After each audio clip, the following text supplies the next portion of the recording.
Item ಯಾವುದೇ ಇರಲಿ try ಮಾಡಿ ಆಚಿ ಚಿಕನ್ ಮಸಾಲಾ. ಗುಲ್ಬರ್ಗ ವಿವಿ ಹೊರಗುತ್ತಿಗೆ ನೌಕರರಿಂದ ಪ್ರೊಟೆಸ್ಟ್ ನಡೆದಿದೆ. ಕಾರ್ಯಸೌಧಕ್ಕೆ ಮುತ್ತಿಗೆ ಹಾಕಿ ನೌಕರರು ತಮ್ಮ ಆಕ್ರೋಶವನ್ನ ಹೊರಹಾಕಿದ್ದಾರೆ.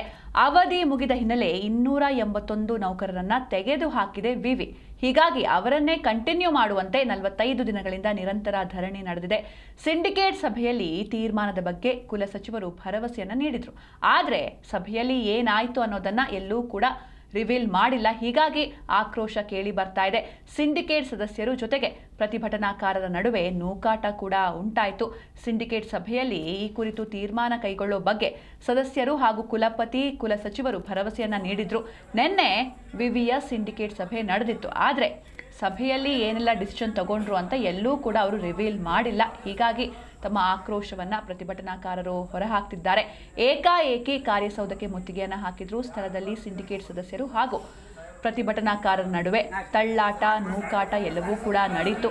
ಸ್ಥಳಕ್ಕೆ ಪೊಲೀಸರು ಆಗಮಿಸಿ ಪರಿಸ್ಥಿತಿಯನ್ನು ಕಂಟ್ರೋಲ್ಗೆ ತಂದಿದ್ದಾರೆ. ಇನ್ನು ಸ್ಥಳಕ್ಕೆ ಗುಲ್ಬರ್ಗಾ ವಿವಿ ಕುಲಪತಿ ಪ್ರೊಫೆಸರ್ ಶಶಿಕಾಂತ್ ಉಡಿಕೇರಿ ಬಂದಿದ್ರು. ನಿಮ್ಮನ್ನ ಕೈ ಬಿಡೋದಿಲ್ಲ ಅಂತ ಒಂದು ಭರವಸೆಯನ್ನು ಕೂಡ ನೀಡಿದ್ದಾರೆ.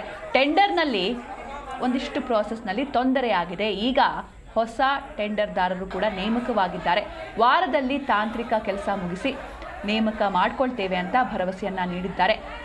ಮತ್ತೆ ಧರಣಿ ಸ್ಥಳಕ್ಕೆ ಹೋಗಿ ಧರಣಿಯನ್ನ ಕಂಟಿನ್ಯೂ ಮಾಡಿದ್ದಾರೆ ಪ್ರತಿಭಟನಾಕಾರರು.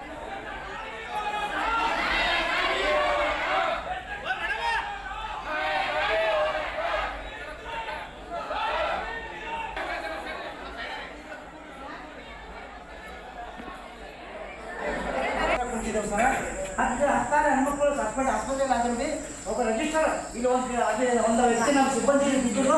ಆ ರೀತಿ ಒಂದು ಮಾನವೀಯತೆ ದೃಷ್ಟಿಯಿಂದ ನೋಡೋದೇ ಇದೇ ರೀತಿ ಕಾಟ್ಕೊಂಡು ಈ ಥರ ಹೋಗ್ತಾರೆ. ಇದು ಯಾವ ಕಾನೂನಿನಲ್ಲಿ ನ್ಯಾಯ ಸರ ಕಾಣ್ಕೊಡ್ತಾರೆ? ಯಾವುದೇ ರೀತಿ ಸ್ಪಂದಿಸಿ ಮತ್ತು 3ನೇ ತಾರೀಕು ಸಿಂಡಿಕೇಟ್ ಅಂದರೆ 3ನೇ ತಾರೀಕು ಸಿಂಡಿಕೇಟ್ ಆಗಲಿಲ್ಲ. ಇವತ್ತಿನ ನಿರ್ಧಾರ ಆಗುತ್ತೆ. ಅದರಲ್ಲೂ ಸಹ ಯಾವುದೇ ನಿರ್ಧಾರ ಆಗಿಲ್ಲ. ನಮ್ಮ ಕೇವಲ ಒಂದು ಸಭೆಯ ಮುಖಾಂತರ ನಮ್ಮನ್ನು ಮರು ನೇಮಕ ಮಾಡಬೇಕು ಉದ್ದೇಶವನ್ನು ಏನಂತ ಮತ್ತೇನು ಹೇಳ್ತಾರೆ. ಎಷ್ಟು 42 ದಿವಸ ಕಾಲ್ಕೊಂಡು ಸರ್, ಎಷ್ಟು ಶಾಂತಿ ರೀತಿಯಿಂದ ಹೋರಾಟ